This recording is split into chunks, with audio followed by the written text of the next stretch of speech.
Assalamualaikum warahmatullahi wabarakatuh. Selamat pagi anak-anakku semuanya. Pada kesempatan pagi hari ini, insya Allah kita akan melanjutkan pembelajaran kita mata pelajaran matematika. Dan pada kesempatan ini masih kita akan menyampaikan tema 1, indahnya kebersamaan, subtema 2, kebersamaan dalam keberagaman.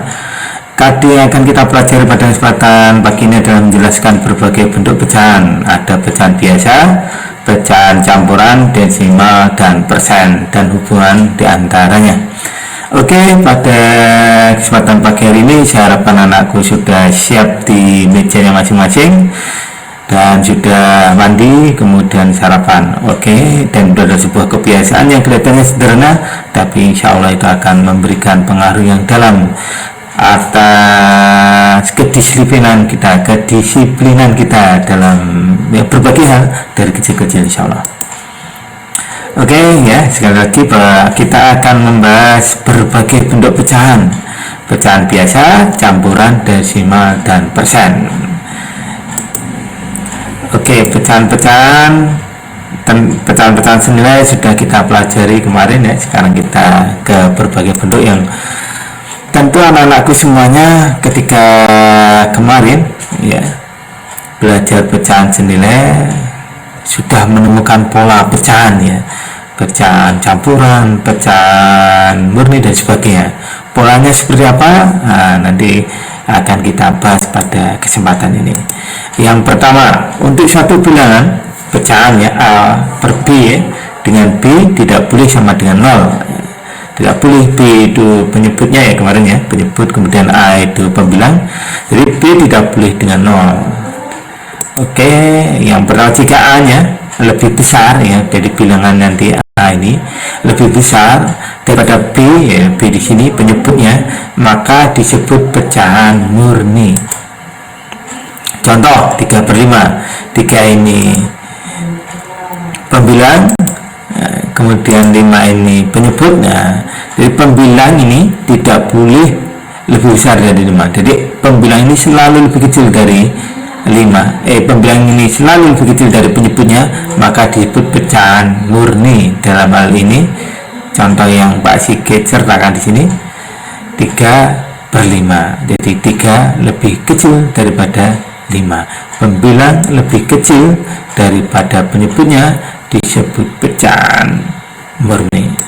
Oke, kemudian yang kedua, jika A pembilang lebih besar daripada penyebutnya, A per B ini disebut pecahan tidak murni. Contoh 8/7. Oke, pada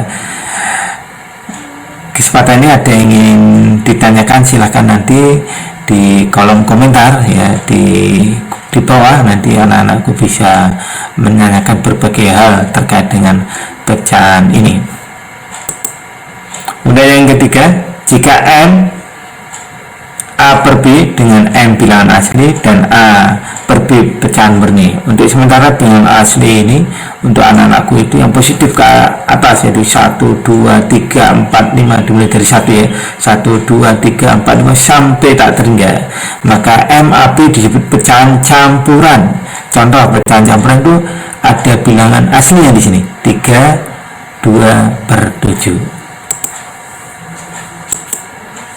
Oke, kita sekarang menginjak pada bentuk-bentuk pecahan ya anak-anak semuanya. Oke, tolong diperhatikan anakku pecahan. Oke,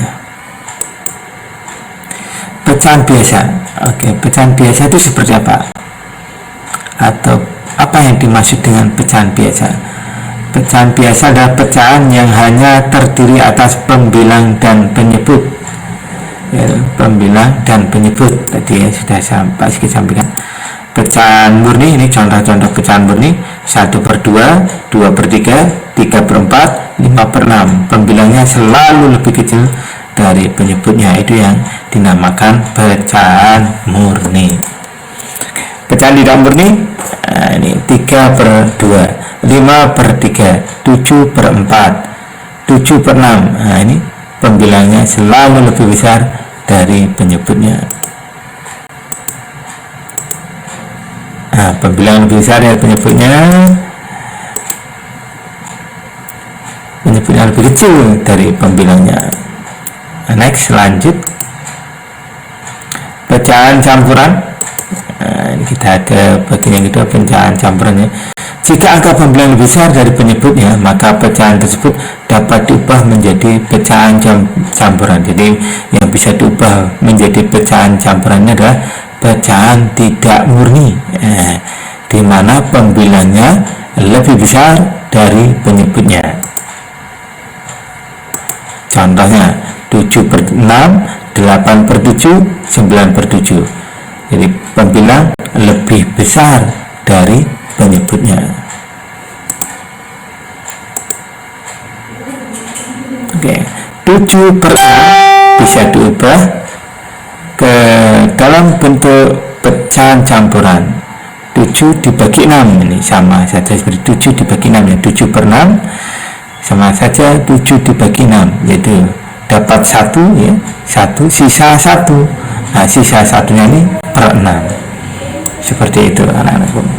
Kemudian 8/7 sama, 8 dibagi 7 itu 1, sisa 1. Nah, satunya ini, sisanya ini per 7.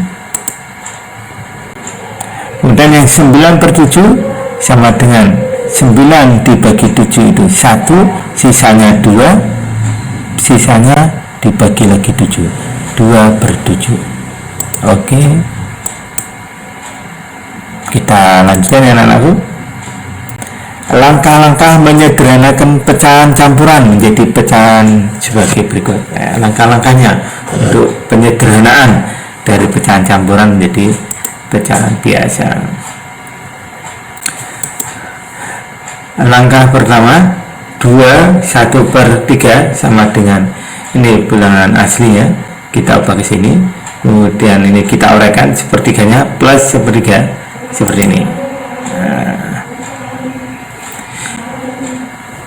Angka 2 di sini kita ubah dalam bentuk pecahan, ya, pecahan biasa dengan penyebutnya ya, dengan penyebutnya sama dengan ini 3. Penyebutnya disamakan dengan penyebutnya yang lainnya ini ya, 3, penyebut 3. Maka berapa bilangan ini biar hasilnya 2, 6 bagi 3 2. Jadi ini sebenarnya sama, ini sebenarnya sama ya, sebenarnya sama ya. 6/3. Kenapa kok enggak 10/5 atau 4/2? Biar penyebutnya sama sehingga kita tinggal menjumlahkan pembilangnya saja ya. Nanti kalau 4/2 ini susah, kita nggak bisa langsung dijumlahkan pembilangnya karena apa, penyebutnya belum sama. Jadi harus disamakan penyebutnya dulu. Jadi 2 ini samakan penyebutnya 3. Kemudian berapa sih agar hasilnya 2? Dia tinggal 3 kali 2 6. Oke, lanjut. Seperti ini. Kalau sudah ini sudah sama dan ini 6/3 ini kan 2, ini dengan mengalihkan penyebutnya 2 sehingga hasilnya tetap 2 ya. Sehingga penyebutnya sama, kita tinggal menjumlahkan pembilangnya. Nah, ini pembilangnya kita jumlahkan, hasilnya jadi 7/3. 6 tambah 1 7, penyebutnya sama 3. Jadi harus disamakan penyebutnya. Oke, ini pecahan biasa. Pecahan biasa ini kalau mau didetailkan lagi, ini pecahan yang tidak murni. Jadi kalau pecahan campuran memang pecahannya tidak murni. Karena apa? Pembilangnya selalu lebih besar dari penyebutnya. Oke, next. Langkah yang kedua. Langkah yang kedua, 2 1/3 itu kita kalikan ya, 3 di sini. Kita kalikan 2 ini. Kemudian kita jumlahkan 1. Jadi 3 kali 2 tambah 1/3. Langkah kedua gitu. Jadi penyebutnya kita kalikan bilangan asli ya, seperti itu. Iya, sudah Pak Sigit beri tanda warna untuk memperjelas anak-anakku semuanya. Kemudian 3 kali 2 ini 6 tambah 1 per 3 sama dengan 7 per 3. Oke, kita sekarang berlatih ya anak-anakku. Ubahlah pecahan-pecahan campuran berikut ke bentuk pecahan biasa. Ya, Pak Sigit kasih 6 soal. Nah ini ya anak-anakku semuanya. Ini bilangnya Pak Sigit tinggikan dikit ya, karena anak-anakku semuanya sudah kelas 4. Orientasinya kita nanti bisa menyelesaikan soal-soal ya, bisa di ujian akhir kan nanti ya. Oke. Jadi ini dicatat di buku tulis anak-anakku semuanya, udah dikerjakan di buku tulis untuk latihan agar apa yang Pak Sigit sampaikan tadi dari slide pertama sampai yang terakhir ini slide 6, anak-anakku semakin paham dengan cara mengerjakan 6 soal ini, yaitu mengubah pecahan campuran ke dalam pecahan biasa. Kemudian yang soal yang kedua, ubahlah pecahan berikut ke dalam pecahan campuran. Dibalik ini Pak Sigit ya. Pak Sigit mencoba membalikkan, jadi kalau bukan dari pecahan biasa pecahan campuran, tapi pecahan campuran ke dalam bentuk pecahan biasa, kemudian baru pecahan biasa ke dalam bentuk pecahan campuran. Sama 6 soal. Oke, kita lanjut ya.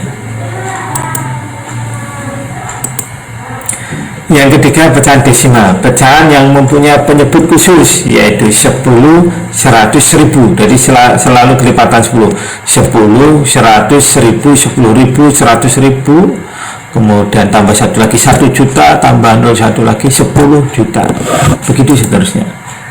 Yang pertama konsep persepuluhan, jadi dia per 10. Contoh 1 per 10 itu berarti sama dengan 0,1 ya. Ada angka ya, ada angka satu digit ya, satu digit di belakang koma itu menunjukkan per 10.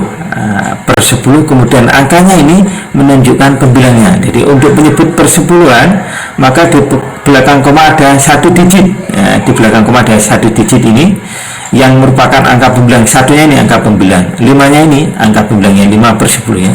Jadi 1 per 10 sama dengan 0,1. Ini ya, di belakang koma ada satu digit menunjukkan per 10. Di belakang koma ada 2 digit, ya nanti per 100. Di belakang koma ada 3 digit, berarti menunjukkan per 1000. Kemudian yang kedua 1 per 2 ini setengah, sama dengan biar kemudian jadi ini per 10, maka dia perlu dikalikan berapa agar hasilnya mendekati 10 dulu. Kalau kemudian ini dia lebih ya, maksudnya lebih dari 100, maka dia per 1000. Jadi per 10, per 100, per 1000 gitu ya. Kebetulan angkanya 1 per 2, maka agar mendekati ke 10 per 10 dia kalikan 5, bukan per 100 tapi per 10, walaupun nanti juga sama, tapi kita memudahkannya, menyederhanakan, lebih sederhana itu yang per 10, yaitu 2 kali 5. Karena 2 kali 5 itu 10, maka yang atas juga harus kali 5 ya, kali 5. Jadi 1 kali 5, jadi 5, 2 kali 5 per 10. Jadi kita dekati yang per 10, angka ini dekat dengan 10, maka kita dekati yang 10. Jadi 0,5. 0,5 ini ada satu digit di belakang koma beri per 10, dan 5-nya ini sebagai pembilang. Konsep perseratusan. Contoh 1 per 100 ya, perseratusan. Di belakang koma ada 2 digit, 1, 2. Ini menunjukkan 1, 2 per 100. Kemudian angka satunya ini sebagai pembilang. 3 per 4. 3 per 4 nggak bisa mendekati 10, dia ke 100, 1000 dan sebagainya, tapi yang 4 ini ke 100 ya. Kalau yang ini tadi ke 10 karena dia bisa ya. Ini ke mendekati yang ke per 100-nya. Kali berapa? Kali 25, maka 3 pun juga kali 25. Hasilnya 75. Sama dengan di belakang koma ada 2 digit ya, 1, 2 jadi per 100, jadi 0,75 gitu. Nggak bisa 7,5. Kalau 7,5 itu berarti 75 per 10. Oke gitu ya. Untuk penyebut ya nih Untuk menyebut perseratusan maka di belakang koma ada 2 digit yang merupakan ini 1, 2, angkanya merupakan pembilang ya, sedangkan digit angkanya ini menunjukkan per 100 karena 2 angka. Kemudian yang ketiga, konsep perseribuan semuanya. Untuk menyebut perseribuan maka di belakang koma ada 3 digit ya, yang merupakan angka pembilangnya ya. 1, 2, 3 ini per 1000 ya. 3 per 1000, 3 ini pembilang ya. Kemudian di belakang koma ada 3 digit 1, 2, 3 ini menunjukkan per 10-an. 1 per 8 mendekati berapa dia? Kalau 10 nggak bisa lebih ya, kali 2 sudah lebih dari 10 per kali kali berapa yang menunjukkan 1000 nggak bisa dia koma-koma ya, 12,5. kemudian ke per 1000, nah, ke per 1000 dia 125. Jadi 8 kali 125 1000, maka satunya pun juga di pembilangnya 1 ini kali 125, akhirnya 125 per 1000 sama dengan 0,125. Nah, di belakang koma ada 3 digit 1, 2, 3. Kemudian kita untuk yang desimal ini khusus ya, kita ada nilai tempat pada pecahan desimal. Contoh angka 123,456 123,456 ya, 456 koma ya. Oke, ini angka 6 nya ini per seribuan, jadi 1 per seribuan gitu ya, 6 per seribuan. Kemudian 5 nya ini per seratusan, 4 nya ini per sepuluhan. Nah, baru kemudian menjak yang ketiga, dia di depannya itu satuan, angka 3, kemudian angka 2 ini puluhan, angka 1 ini ratusan. Maka dibacanya 123,456 ini ya per seribuan. Kemudian angkanya ini 0,006 6 per seribu. Kalau diuraikan ini ya, khusus ini per seribuan saja, maka di belakang koma itu ada 3 digit 1, 2, 3, 6 per 1000. Kalau ini seratusan, mudah ya, ratusan. Oke, sekarang kita mengubah pecahan biasa menjadi pecahan desimal ya anak semuanya. Oke, contoh bilangannya 10 per 4 atau 10 bagi 4, hasilnya 2, 8 ya. Kemudian sisa 2 per 4 ini setengah. Cara mendapatkannya, yang pertama memakai porogapit. Nah, 10 bagi 4 ada 2, kemudian 2 kali 4 8, kemudian 10 kurangi 8 2, kemudian menurunkan 0 ya, menurunkan 0 ini berarti koma, karena 1 0 ya, tambahan ini koma, sebenarnya dia perkali 10 deh, atas kali 10, bawah kali 10 dia. Nah, maka dia menurunkan 0 ini berarti dia mengalihkan 10 ya. Kemudian kita juga atasnya ini kita kasih koma, kemudian 20 bagi 4 5, 5 kali 4 20 0. Nah, seperti itu 2,5. Yang kedua 10 per 4 sama dengan 10 per 4, kita kalikan penyebutnya itu yang mendekati per sepuluhan, per seratusan atau per seribuan.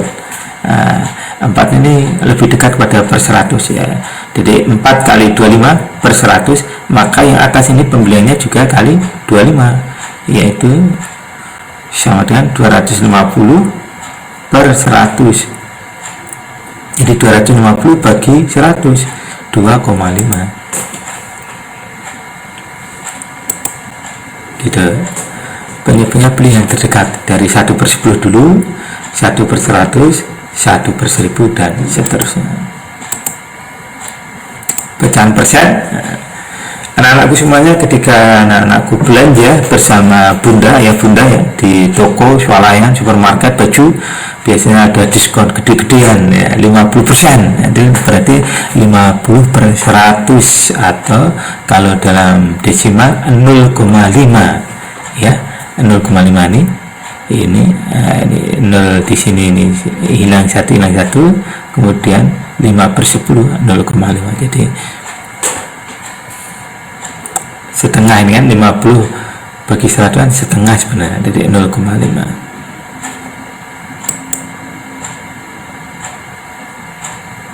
Karena ditulis semua ini tadi ya, ditulis 50 lah, dari 50 per 100 karena di belakang koma ada 2 digit 1, 2. Kalau ditulis nolnya dihilangkan 0,5 berarti 5/10 karena di belakang koma ada 1 digit angka 5 saja gitu. Oke, ini anak-anakku silakan dikerjakan ya. Dari keterangan Pak Sigit ada 10. Dengan mengerjakan ini insya Allah anak-anakku semua akan semakin paham tentang pecahan biasa, pecahan campuran, pecahan desimal, pecahan persen. Nah, ini pecahan biasa ini mesti lebih besar pembilangnya karena untuk diubah menjadi pecahan campuran. Nah, nanti bisa mengerjakan pecahan desimal dan pecahan persen. Boleh jadi nanti di pecahan biasa kosong karena pecahan campurannya tidak ada nanti ya, seperti itu. Kalau di pecahan campuran itu mesti nanti lebih besar dari 1 ya gitu. Mungkin ya di sini mungkin ada yang kosong. Nah, nanti jangan bingung nanti ketika di sini bisa diubah ke pecahan persen, pecahan desimal, tapi kok nggak bisa diubah di pecahan campuran, tapi bisa di pecahan desimal, pecahan biasa seperti itu. Di pecahan biasa tapi nggak bisa di pecahan campuran. Nah, seperti itu. Nanti anak-anak dengan menemukan kebingungan di sini kemudian nanti ditanyakan pasti nanti akan semakin paham. Oke, saya kira itu yang bisa saya sampaikan. Selamat belajar dan terus belajar. Jangan sampai kondisi ini membuat kita putus asa atau lemah semangatnya. Ingat, setiap kebaikan yang kita kumpulkan nanti akan menjadi buah yang besar. Kita saat ini adalah sedang menanam, bahkan menanam kalau petani. Nah, nanti suatu saat kita akan memanen. Jadi jangan pernah menyerah dengan kondisi apapun yang terjadi. Tetap kita semangat. Yang penting kita bergerak. Kalau dalam bahasa Jawa itu obah, gerakan obah itu akan membuat kita bisa mamah semacam itu. Jadi intinya bagaimana kemudian kita dan kondisi itu selalu berusaha untuk belajar walaupun hanya dengan sedikit, tapi insya Allah itu akan memberikan manfaat yang besar nantinya. Terima kasih, selamat belajar dan selamat mengerjakan tugas Pak Sigit. Semoga kita diberikan kemudahan dan kesehatan selalu. Wassalamualaikum warahmatullahi wabarakatuh.